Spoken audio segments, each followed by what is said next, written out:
आज़ादी तो इंसान का बर्थ राइट है। लेकिन इंसान आज़ाद कहाँ है? किसी मित्र ने ये सवाल उठाया है और आज़ादी से उनका मतलब है कितनी सुंदर दुनिया है, मैं इस दुनिया को देखना चाहता हूँ। यहाँ के पहाड़, यहाँ के समुद्र, तरह तरह के दृश्य, तरह तरह की संस्कृतियाँ, विविधता से, सुंदरता से भरी है सारी दुनिया। लेकिन गरीब आदमी तो नहीं कर सकता ना, नहीं देख सकता।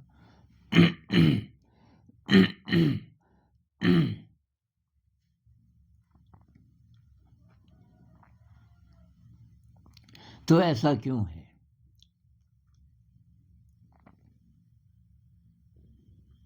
भाई पहले तो मैं एक बात ये बता दूं कि ये जो सुंदरता है इसको वही देख सकता है जो साधन संपन्न है, जो गरीब नहीं है आर्थिक रूप से। तो ये बात तो सही नहीं है। भाई हिमालय कितना सुंदर माना जाता है। जिस जगह मैं हूँ ये हिमालय है, बहुत सुंदर दृश्य। अभी धूप आएगी थोड़ी देर में, अभी ज़रा ज़्यादा सुबह है, एकदम सन्नाटा है बाहर, ठंड भी बहुत है।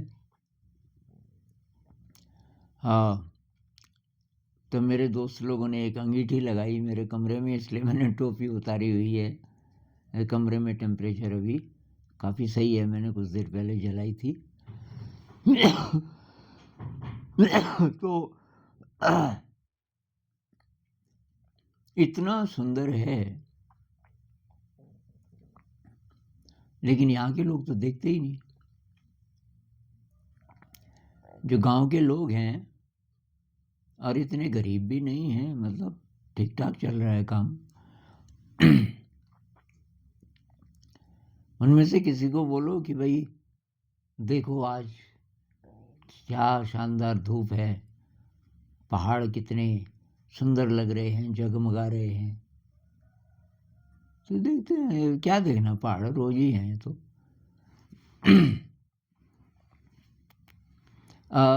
मुझे याद आ रहा है ना एक दृश्य। काफ़ी साल पहले मैं और मेरा एक दोस्त, तो हम ये कौसानी एक जगह है, अल्मोड़ा रानी खेत, आपने सुना होगा, उसी इलाके में कौसानी। वहाँ एक गांधीयन आश्रम है, तो वहाँ हम गए थे। तो मेरे दोस्त ने मुझे बताया कि एकदम सुबह अगर अंधेरे में हम चले जाएं तो एक स्पॉट है सड़क पे,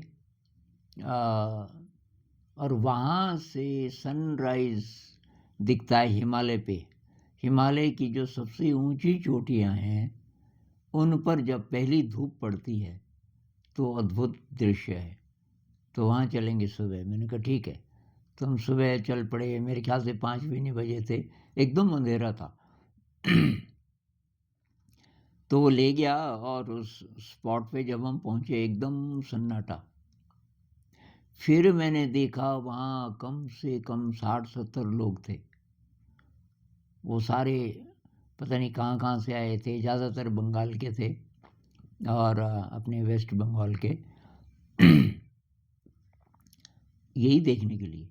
तो उस ज़माने में ये वीडियो कैमरे होते थे बड़े बड़े, वो लेकर के, और एकदम स्टिल सब कुछ। और एक छोटी सी चाय की दुकान थी। तो अभी चाय की डिमांड नहीं, वो आग वगैरह जला ली थी उसने। तो मैंने कहा यार चाय पीते हैं अपने दोस्त को। तो मैंने कहा यार 2 चाय लाना, हम वहाँ पे खड़े हैं कि ठीक। तो वो चाय लेके आया। तो मैंने उसको पूछा, मैंने कहा ये वाकई इतना सुंदर है, ये लोग कहाँ कहाँ से आए हुए हैं? अरे के पागल हैं, सूरज उगता है तो सूरज रोज ही उगता है। हंसने लगा, चला गया। ये जो चाय वाला है जो रोज वहाँ पर है, थोड़ी देर तो देख सकता है, और बिजी भी नहीं है। अभी चाहे तो कोई मांग भी नहीं रहा, सबकी नज़र उधर है हिमालय पे। तो ये त्रिशूल और चौखंबा, ये सारी पीक्स वहाँ से दिख रही थी। और फिर जब धूप आई, अभी इधर तो अंधेरा ही था जहाँ हम थे, और पहली धूप वो शिखरों पे जब पड़ती है ना, तो पहले जैसे एक बिंदी लगी एक चोटी पे, और फिर वो बड़ी सरसराहट के साथ फैलती है, जैसे कोई आर्टिस्ट ये फटाफट ये रंग लगा रहा हो इन पे, और फिर कोई दूसरी पीक और कोई तीसरी पीक, उन पे भी वो लाइट, और जो प्रकाश का रंग है कमाल का, मतलब सिंदूर में सोना मिला दो, और शब्द नहीं है, मतलब कमाल का। और तब वो बड़ी तेज़ी से वो धूप नीचे को आने लगती है, पहले शिखर पे, पहले चोटी पे आती है, फिर नीचे को आने लगती है, आने लगती है, आने लगती है। और तो हम करीब 15 मिनट देखते रहे। 15 मिनट में वो सारे जो पहाड़ थे उनकी कुछ कुछ साइड्स एकदम उस धूप से सज गई। चाय वाले को कुछ लेना देना नहीं, लोकल लोग वहाँ कोई नहीं थे, ये सब बाहर के आए हुए थे। तो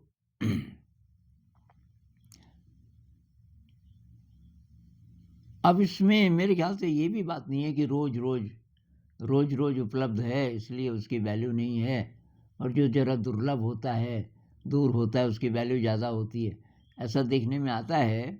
लेकिन जो देखने वाले हैं, अब यहाँ मैं देखता हूँ हमारे टीचिंग स्टाफ में कुछ कुछ लोग हैं, रोज कुछ देर के लिए भाव विभोर हो जाते हैं, ये कि कितना सुंदर है।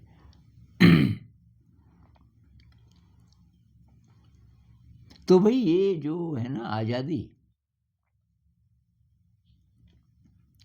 सुंदरता को एप्रिशिएट करने की आज़ादी कैसे आएगी? पैसे से नहीं आएगी। पैसे से अगर ये आज़ादी आती कि हम संसार के सौंदर्य को देख सकें, तो जो पैसे वाले लोग हैं वो यही करते हुए नज़र आते, लेकिन बहुत कम है, बहुत कम है। वो उस पैसे का दुरुपयोग ही करते हैं। अब शादी हो रही है, बेटी की शादी में लगा दिए करोड़ों, अब ये हो रहा है, अब वो हो रहा है।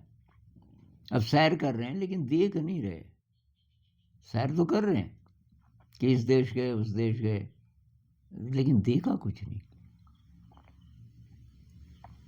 तो देखने के लिए भाई क्वालिटी चाहिए अंदर, और वो क्वालिटी पैसे से नहीं आती।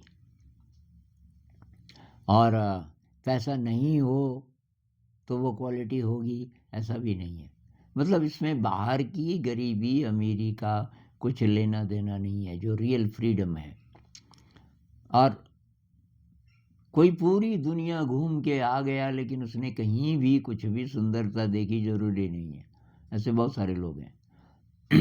कोई कहीं नहीं गया लेकिन उसको एक छोटे से वृक्ष में अद्भुत सुंदरता दिखती है।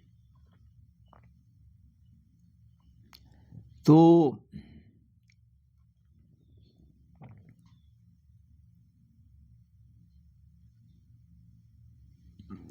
फिर भी जो बात है ना समानता का अवसर, जो लोग ये सोचते हैं कि समाज में विकृतियां हैं वो ठीक होना चाहिए, वो जो फीलिंग आती है अंदर कि सबके पास सारे साधन हों, तो वो कहीं घूमना चाहें तो घूम सकें इत्यादि, वो तो इच्छा अच्छी है, लेकिन तब शुरुआत कहाँ से करें? भाई समाज को कैसे बदलेंगे हम? अब 8 बिलियन लोग हैं, जिसमें कुछ साधन संपन्न हैं, बहुत कम लोग, बाकी लोगों के पास साधन बहुत कम हैं। आप क्या करेंगे? कहाँ से शुरू करें?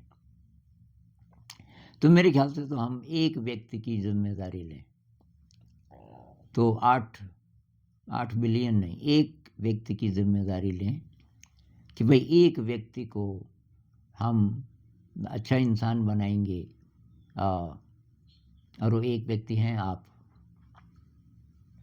तो अगर मैं सारी शक्ति पहले खुद को आज़ाद करने में लगाऊं,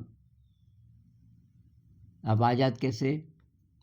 अब कोई बोलेगा भाई कैसी आज़ादी, मेरे पास है, पैसा भी है और सब ठीक ठाक है, लेकिन मैं खुश नहीं हूँ। पैसे से तो खुशी आती नहीं ना। मैं साधन संपन्न हूँ। आज ही एक कमेंट आया कि मैं साधन संपन्न हूँ, मुझे किसी चीज़ की परेशानी नहीं है, लेकिन मेरा मन उदास रहता है, मैं क्या करूँ? और कोई गाइड भी नहीं है, मैं क्या करूँ? तो भाई असली जो फ्रीडम है ना, वो अंदर की चीज़ है। वो जिसमें जितना जितना ज़्यादा होगा, उतनी उसकी दृष्टि ज़्यादा गहरी होगी, उसके अंदर सौंदर्य बोध ज़्यादा होगा, कंपैशन ज़्यादा होगा, क्रिएटिविटी ज़्यादा होगी। ये सब चीज़ें जुड़ी हैं। जो प्रकृति में सौंदर्य देख पाता है, वो इंसान क्रिएटिव भी ज़्यादा होगा, मेरा ये मानना है। और वो कंपैशनेट भी ज़्यादा होगा, उसके अंदर करुणा भी ज़्यादा होगी, क्योंकि इन सब चीज़ों का सोर्स एक ही है हमारे अंदर। हमारे अंदर कोई विराट शक्ति का स्रोत है, और उससे संपर्क अगर हमारा हो जाए तो वो चाबी है। और वो चाबी मैं ढूंढ लूँ अपनी ज़िंदगी में, तब मैं समाज के लिए कुछ कर सकता हूँ। और कहाँ से शुरू करोगे? अंदर की फ्रीडम से। बाहर बाहर से कैसी भी व्यवस्था हो, यूटोपियन सोसाइटी आप क्रिएट कर दें, जैसे कार्ल मार्क्स का सपना था कि ये साधनों का समान वितरण, मान लीजिए हो भी जाए, उससे समानता नहीं आएगी, क्योंकि साधनों का सही उपयोग बहुत कम लोग जानते हैं। साधनों का सही उपयोग क्या है? साधन शब्द का मेरे विचार से रूट ये है कि जो साधना में मदद करे, इसीलिए नाम रखा होगा साधन। साधन मतलब जो साधना में आपकी सहायता करे, वो साधन है। वो नहीं तो वो बाधा है। उदाहरण के लिए आप नई कार खरीद रहे हैं, आपके पास पैसा है, और वो कार आप खरीद इसलिए रहे हैं कि लोग देखें, तो ये बाधा है। आपने साधन ऐसा जुटाया जो आपकी प्रगति में, कैटरपिलर से बटरफ्लाई बनने की यात्रा में बाधा बन गया, उल्टा हो गया। आशा ये थी कि साधन संपन्न हो जाएंगे, तब ध्यान साधना करेंगे, हो उल्टा रहा है कि साधन संपन्न हो गए, अब आप दिखना चाहते हैं, ऐसे ऐसे काम करना चाहते हैं कि मैं दिखूं, मैं भी हूँ, समाज बोले। तो इस ट्रैप में फंस जाते हैं हम। सुंदरता है, गंदगी भी है सब जगह। आम आदमी को न गंदगी चुभती और न वो सुंदरता को अप्रिशिएट कर पाता। जे कृष्णमूर्ति जी की एक किताब है, जे कृष्णमूर्ति नोटबुक, उसमें देखना कृष्णमूर्ति जी को सब चीज़ें दिखती थी। तो कृष्णमूर्ति नोटबुक के अंत में, आखिरी कुछ पेजेस में, वो ऐसी चीज़ें डिस्क्राइब करते हैं जैसे कोई भिखारी बच्चा, और उसके कैसे कपड़े हैं, उसके चेहरे पे कैसा एक्सप्रेशन है, कितने लोग देखते होंगे। और ये कृष्णमूर्ति जी कहीं जा रहे हैं, कोई उनको ले जा रहा है ड्राइव करके, कार में बैठे हैं, लेकिन दिख रहा है, बाहर दिख रहा है, या कहीं पे कार रुकी किसी कारण से, तो एक डिस्क्रिप्शन में पढ़ रहा था कि काम से लौटी कोई महिला, एकदम थकी हारी, और उसका इतना विविड डिस्क्रिप्शन कि उसकी शक्ल आ गई मेरे दिमाग में पढ़ के, कि कैसे कपड़े होंगे, कैसी उसकी चाल होगी, और उसके लिए कि न जिंदगी का कुछ महत्व है न मृत्यु का, ऐसा लगता है। तो और जब वो सौंदर्य का वर्णन करते हैं, कमाल का एकदम दिल को छूने वाली। तो कृष्णमूर्ति जी में ऐसी क्या चीज़ थी कि वो देख पाते थे? तो फ्रीडम की परिभाषा उनके अनुसार क्या है? कृष्णमूर्ति जी के अनुसार फ्रीडम फ्रॉम द नोन, जो ज्ञात है उससे फ्री होना है, तब आप फ्री हो पाओगे। ज्ञात का मतलब है कि जब हम कुछ देखते हैं तो हम सीधे नहीं देखते, मेमोरी से देखते हैं, और थॉट्स होते हैं बहुत सारे, निर्विचार मन से नहीं देख पाते। जैसे मैं आसमान की तरफ देख रहा हूँ, एक बहुत सुंदर बादल है क्षितिज पर, अभी धूप नहीं आई। अब मैं बादल को नहीं देख रहा हूँ ध्यान से कि उसका रंग कैसा है, उसका आकार कैसा है, किधर को जा रहा है। अचानक से मेरे मन में ये आया कि आज ये बादल आने लग गए तो शायद धूप कम होगी, और उससे और विचार, उससे और विचार। या आपने पेड़ को देखा, वृक्ष को देखा, बहुत ध्यान से नहीं देखा, वृक्ष में से छन छन कर आकाश आ रहा है आपके पास, वो नहीं देखा। वृक्ष की पत्तियां कैसे हिल रही है मंद हवा में, वो भी नहीं देखा। और वृक्ष को देख करके आपके मन में आया कि इसकी जो छाया है ना, जहाँ पे मैं बैठना चाहता हूँ दिन में, वहाँ पे इसकी छाया आ जाती है, इसकी लॉपिंग करनी पड़ेगी थोड़ी। कुछ न कुछ विचार आते रहते हैं। तो ऐसा मन कहाँ से लाएं जो एकदम स्तब्ध हो जाए प्रकृति को देखकर, और जब कोई विकृति दिखे, गंदगी दिखे, तो उसको भी हम देख सकें। पहले तो देख पाएं तब ना। अब ये जो बात है कि समाज में ये विसंगतियाँ क्यों हैं, गरीब अमीर के बीच खाइयाँ क्यों हैं, वगैरह वगैरह, तो वही मनुष्य जाति अभी इवॉल्व हो रही है। सब बार बार से इंसान लग रहे हैं, लेकिन एक्चुअली अंदर बहुत फ़र्क है, बहुत ज़्यादा फ़र्क है। तो अभी वो समय नहीं आया कि कोई साधन संपन्न हो गया तो जो अतिरिक्त साधन हैं उनसे मदद करे दूसरों की।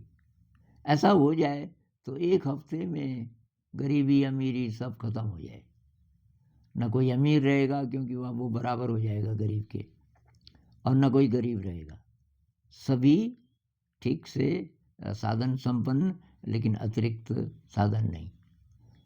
ऐसा हो सकता है, मतलब पॉसिबिलिटी तो है। कोई भूख से नहीं मर सकता। हर साल इतना अनाज पैदा होता है पूरी दुनिया में कि सब खा सकते हैं आराम से। इतना स्वच्छ पानी है दुनिया में कि उससे मतलब किसी को गंदा पानी पीने की ज़रूरत नहीं है। सब है, सारे इंतज़ाम है, लेकिन कुछ लोग उसको पकड़ के बैठे हैं, और पकड़ के इसलिए बैठे हैं, उनको उसमें शक्ति नज़र आती है। शक्ति क्यों नज़र आती है? क्योंकि अंदर से गरीब है। बाहर से बिलियनेयर है, अंदर से गरीब है, क्योंकि दिव्यता छुप गई, उधर वो जा ही नहीं रहे। कभी कभी ऐसा होता है कि कोई बिलियनेयर है लेकिन उसका हृदय परिवर्तन हो गया, तब वो बहुत बड़ा काम कर देता है, क्योंकि उसके पास ये विजन भी आ गया और पैसा पहले से था। तो भाई हम क्या करें? मेरा तो मानना है सबसे पहला स्टेप है अपने साथ काम करें। और ये फ्री फ्रॉम द नोन, मतलब जो हमारा परसेप्शन है, हमारी इंद्रियां इस बाहर की दुनिया को जो परसीव कर रही हैं, हम देख रहे हैं, सुन रहे हैं इत्यादि, तो वो हम ठीक से कर सकें, बिना थॉट के, बिना मेमोरी के, जैसा है सत्य को देख सकें। और वो जब होने लगेगा तो उससे फिर कोई एक्शन निकलेगा, और हम किसी न किसी लेवल पे क्योंकि हम अपने अंदर क्लैरिटी ला रहे हैं धीरे धीरे, अपनी छुपी हुई इंटेलिजेंस को, हायर इंटेलिजेंस को एक्सेस कर रहे हैं धीरे धीरे धीरे, तो फिर बाहर के जगत में हमारा अच्छा एक्शन होना शुरू होगा और उससे समाज बदलेगा धीरे धीरे। तो ये बड़ा टॉपिक है, पर इस पर विचार कीजिए। अभी जितनी बातें हुई हैं फिर और करेंगे। नमस्कार।